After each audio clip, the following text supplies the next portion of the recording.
vous devez savoir une chose quand on parle de la langue hébraïque. La langue hébraïque, c'est une langue sémitique. Donc, toutes les langues sémitiques sont les langues les plus riches au monde. Donc, les langues les plus riches au monde. Donc, quand on parle des langues sémitiques, par exemple, l'araméen, l'hébreu, l'arabe, donc ce sont des langues les plus riches. Et aujourd'hui, par exemple, si on prend la langue hébraïque, ou la langue arabe ou araméenne, vous allez voir qu'il y a plusieurs mots faisant partie d'une même famille qu'on peut définir par un seul mot en français. Donc, un seul mot en français. Je vais vous donner plusieurs exemples. Par exemple, si on prend par exemple le mot amour en hébreu, d'accord? Amour en hébreu, on le traduit par amour. Mais par exemple, vous allez voir en hébreu qu'il y a plusieurs mots pour décrire l'amour.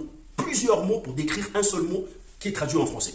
On y va. Allons-y, vous allez voir le mot ahava. Ahava est égal à amour. Rachamim. Rachamim est égal à amour. Nefesh. Nefesh qui est l'amour de l'âme. D'accord? Nefesh qui peut aussi se traduire par l'amour. C'est l'amour de l'âme. C'est le désir. Voilà, c'est nefesh. Donc, ensuite, on a kesher, qui est aussi, qu'on peut traduire aussi par amour. On a aussi un autre mot qui est shlomitz, qu'on peut traduire aussi par amour. On a un autre mot qui est teshuka, qu'on peut traduire aussi par amour. On a shen, qui peut traduire aussi par amour. On a ita'ahavut, qui veut dire aussi amour. Donc, tous ces mots-là, on peut les traduire en français par amour.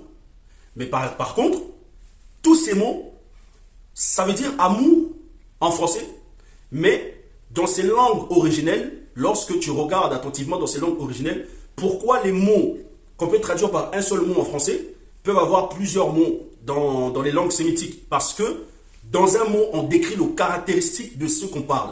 On est en train de décrire le caractéristique de l'amour dont on parle. Par exemple, quand on prend la langue grecque, qui est aussi une langue un peu plus riche, on va parler par exemple de deux types d'amour. D'accord? On parle de l'amour agapao ou de l'amour agapé.